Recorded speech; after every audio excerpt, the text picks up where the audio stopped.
Good day. That we are indeed living in the last days of Angela Merkel's long premiership of Germany has now become vividly clear as a result of the events of the last few days.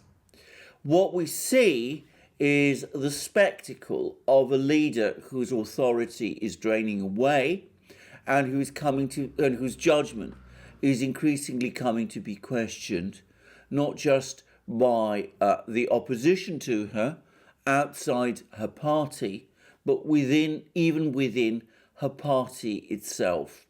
It also shows a political leader whose long period in office has caused her increasingly to lose touch with the sentiments of the German people. I think before we discussed the deeper and greater issues, it might be worthwhile looking at what exactly happened over the last few days. Briefly, like much of Europe, Germany has recently experienced a significant and worrying uptick in infection cases as a result of the pandemic. Indeed, Germany's Robert Koch Institute recently reported that there was an increase in the case count of 22,000 cases in one specific day. So there is undoubtedly a rise in the case count. I'm not going to be drawn into the health implications of this. As I have repeatedly said in my programs, I'm not a scientist, I'm not a doctor. I defer to those with greater knowledge and understanding of the health risks and health issues to debate those sort of matters. I'm going to focus instead on the politics, which is a field which I understand much better. Anyway, the result in the case count and the failure of Angela Merkel's and the EU's program for medication procurement and distribution. And again, I apologize for the evasive language I sometimes have to use when discussing these topics. The rise in the case count and the failure of the EU medication policy has increasingly, over the last few weeks, left Angela Merkel and her government looking exposed. Angela Merkel was already or previously losing popularity until last year when the pandemic began. In fact, there'd been a string of bad defeats and bad results for her party, the CDU, in regional elections. And it seemed at the beginning of last year as if the tide of opinion in Germany was finally shifting against her. However, the start of the pandemic appeared to play to her strengths. She made a series of what appeared to be strong decisions at the start of the pandemic crisis in March last year, and she made several broadcasts to the German people in which she appeared to explain in clear and simple language the measures that the German government was taking to combat the pandemic, and seemed to speak with the authority and knowledge of a scientist, which is what Angela Merkel was trained to be. So as a result, and for a prolonged period, the pandemic resulted in Angela Merkel's popularity rising and in the recovery, the electoral recovery of her CDU party. In addition, it needs to be said that Merkel was helped during this period by the increasingly fractious politics of Germany's main opposition party, the right-wing AfD, which has never stabilized or cohered around a single political leader or a single platform. So, in the summer of 2020, it appeared for a time that Angela Merkel and the CDU were riding high, and it looked as if a long period of prolonged CDU dominance was still on the horizon, even after Angela Merkel finally retired from politics, as she is supposed to do in September of this year. I would add that Merkel's popularity last summer appeared to be so great, and her dominance of German politics appeared to be so strong, that there were even some suggestions that she would find a way of cancelling her resignation in September of this year and soldiering on as Germany's chancellor through the next German parliamentary elections and beyond that. Well, in the event, the rise in the case count, the failure of the EU medication strategy, which Merkel largely owns since it has been implemented and enforced by her own political protégé, Ursula von der Leyen, who is the president of the European Commission, has badly shaken Angela Merkel's popularity and that of the CDU, and indeed that of the government generally. And the result has been that her popularity and that of the CDU has fallen, and the appearance has returned with renewed force of a government and of a leader, of a chancellor who has run out of ideas and is running out of road, and who appears to be adrift. I'm going to say that, in my opinion, the recovery of Merkel's popularity in the spring and summer of last year was transitory and even to some extent illusory. All the factors that had previously made Merkel, if not exactly unpopular, certainly much less popular than she had previously been, was still in play even during that period of apparent recovery in the spring and summer of 2020. It was inevitable and would have been only a matter of time before the factors that had worked against Merkel before the pandemic reasserted themselves.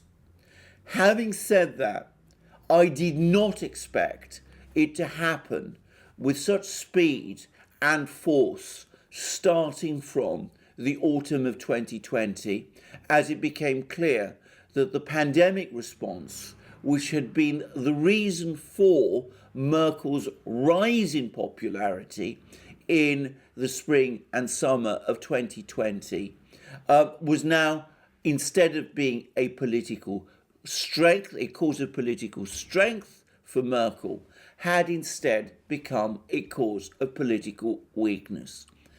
In reality, what the pandemic has exposed is certain fundamental truths about Merkel which have always been there.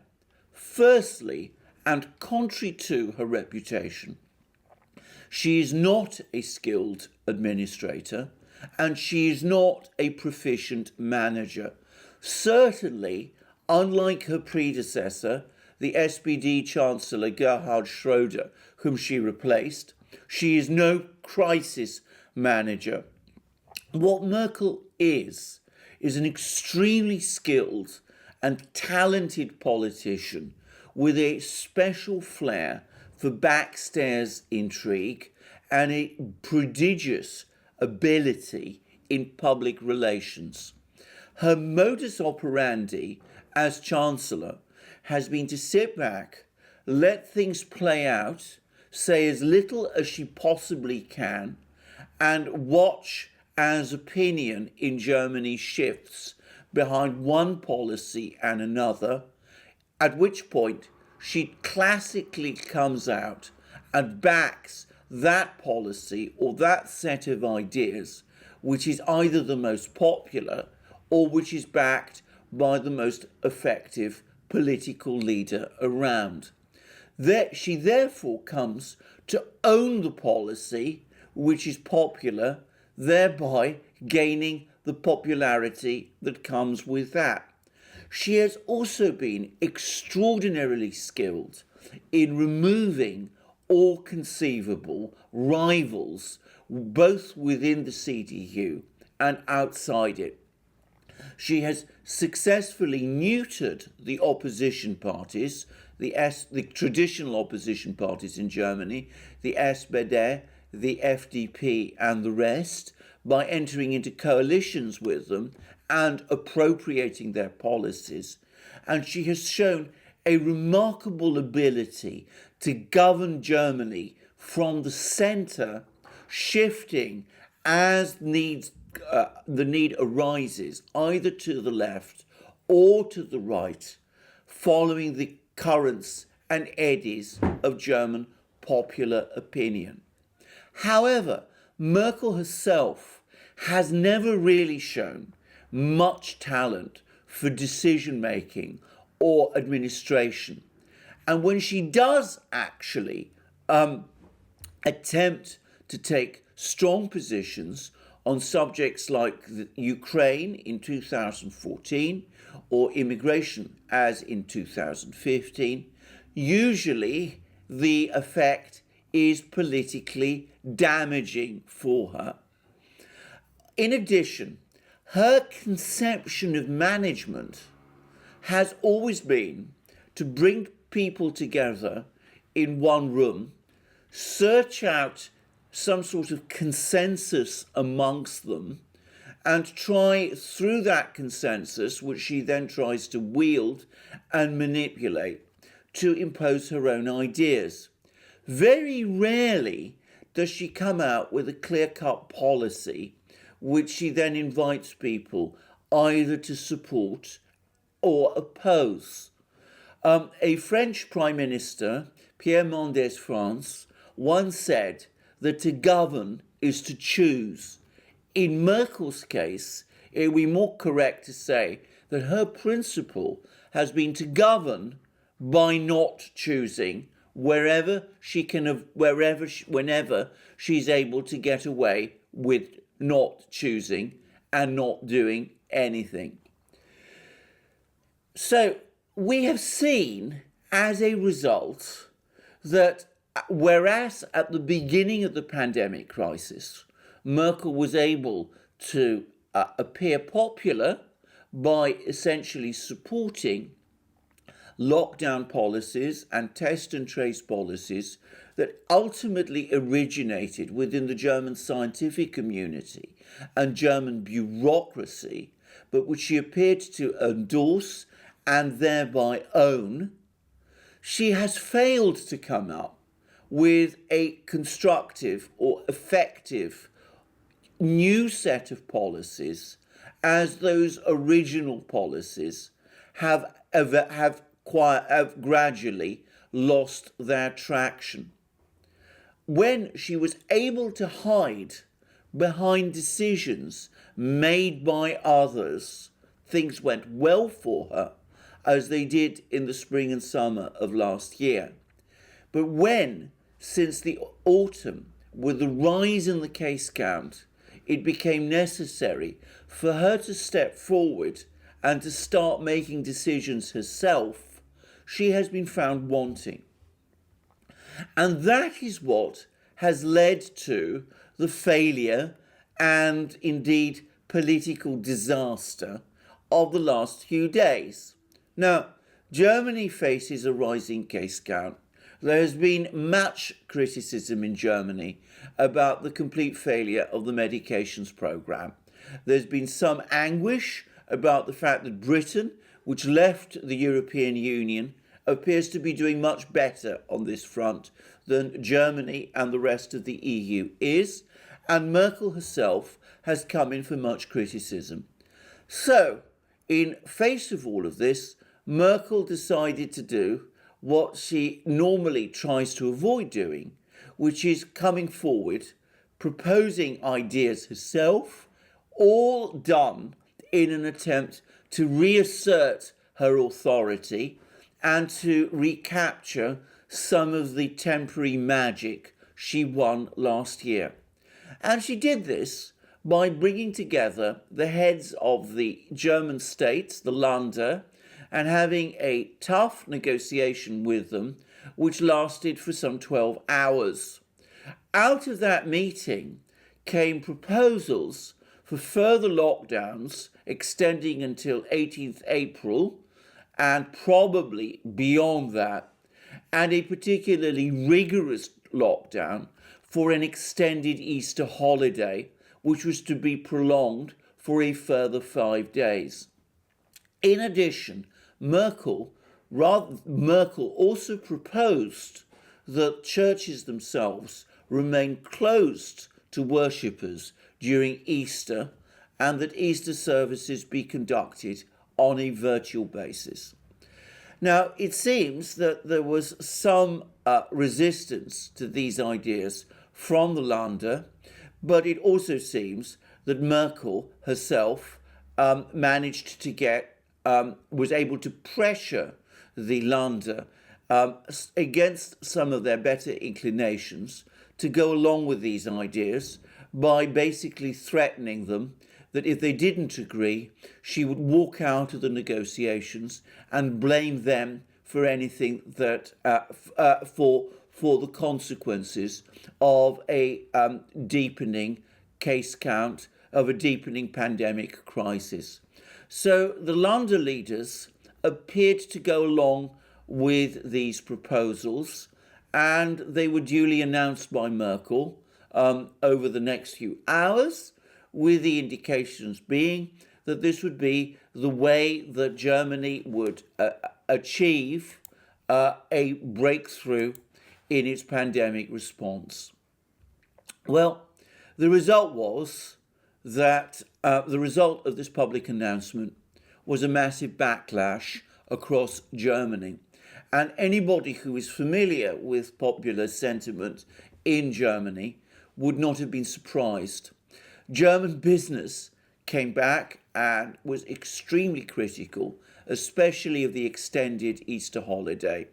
The churches were very unhappy about the closure of the churches during the Easter period. And of course, there was immense resistance to the intensified lockdown and indeed extended lockdowns, even during from the German population, which has become tired of lockdowns, and especially from young people. So in typical fashion, Merkel backed down and effected an extraordinary U-turn when it became clear that there was unhappiness with this lockdown plan from within the CDU itself, that is to say Merkel's own party, with criticism coming even from CDU deputies to the Bundestag, the German parliament, and with criticism also from Horst Seehofer, the German interior minister, who is a official of the German of the CSU, the CDU's sister party in Bavaria. Merkel rapidly and completely backed down and agreed that the 5-day restrictions over Easter should be eased, though the actual lockdown till 18th April will continue. In a speech she has now given to the Bundestag, Merkel continues, however, to speak of the need for this lockdown, and incidentally, she also continues to defend the EU's medication policy. She has spoken of that medications policy as being necessary to ensure an even distribution of medications across the EU, and says that had that failed to happen, that would have placed the entire EU in some jeopardy. I suspect that many Germans, worried and unhappy about the slow rollout of medications within Germany, will not be satisfied or happy with that answer, which appears to place the future of the EU above the health and safety of the German people, for whom Angela Merkel is ultimately, as Chancellor, responsible. Anyway, here we are, Merkel taking the uncharacteristic step of trying to impose a policy that was intended, in my opinion, to restore her authority, but then acting in an entirely characteristic way when that policy ran into opposition by reversing course almost immediately. She's also played the classic political trick of asking for forgiveness and admitting a mistake. Now, this is something which politicians do more often than is perhaps appreciated. When they find themselves in an untenable position, they back off and say that they made a mistake, but that they acted in good faith, and they ask people to forgive them for that mistake in the expectation that most people will. And that, of course, is usually a sound calculation. But of course, if a leader makes too many mistakes of that nature, then the point comes when that goodwill towards the leader, which allows people to forgive the leader for making mistakes, drains away. Ultimately, what people want in a leader is not a leader who admits to making mistakes and who asks for forgiveness, but a leader who projects strength and confidence and a level head during a crisis. Angela Merkel has failed to do that in this crisis, and though she may have won back some support by those words, my own view is that the damage has been done. In fact, I've been reading views, for example, by Jens Duran, who is a commentator for Deutsche Welle, who talks about a German government in free fall of Angela Merkel's coalition, in effect unraveling as criticism of her judgment mounts. She is certain to survive any vote of confidence that is held against her in the Bundestag, because she still has the support of her coalition partners, the CSU and the SPD. But the reality is that her judgment is now widely questioned and her authority has gone. I think this is the effective end of the Merkel era. As of this moment in time, she is, to all intents and purposes, Chancellor in name only. It is a fact that she will remain Chancellor until September, because there is no real mechanism in Germany to remove her from that office.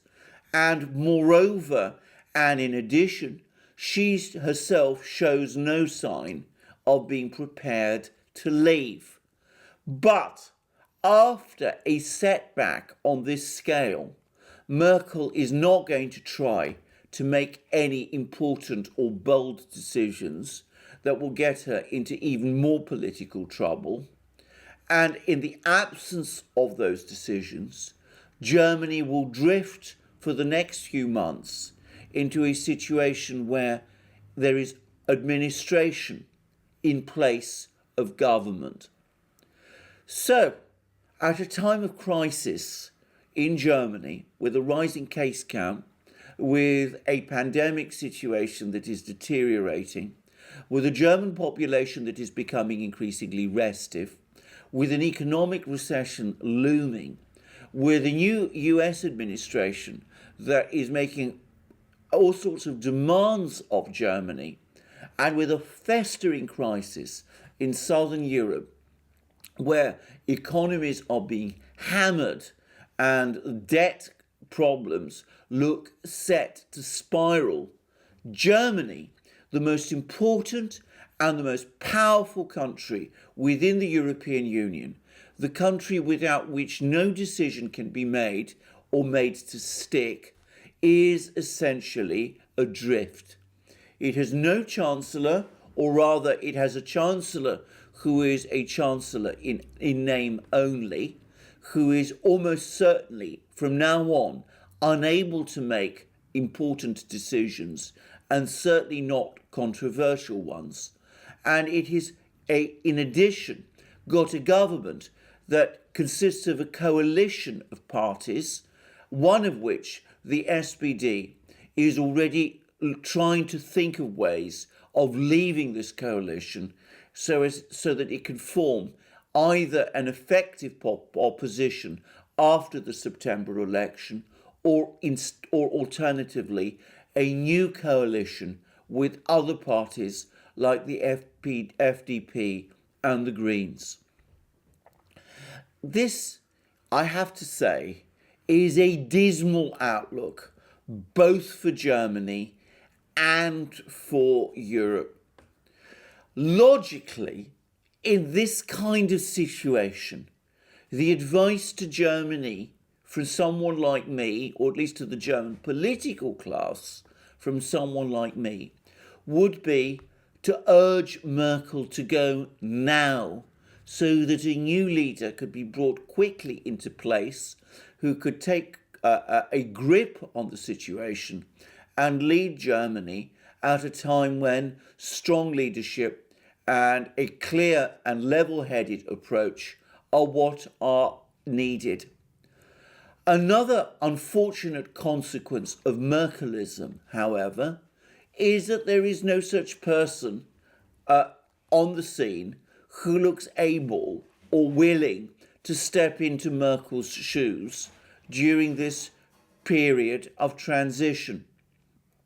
I say that because her putative successor, Armin Laschet, seems, on the face of it, to be himself a conventional and rather uninspiring choice of chancellor, and it is not even certain that if Merkel were to leave the scene, that the CDU and CSU would agree that he should be chancellor.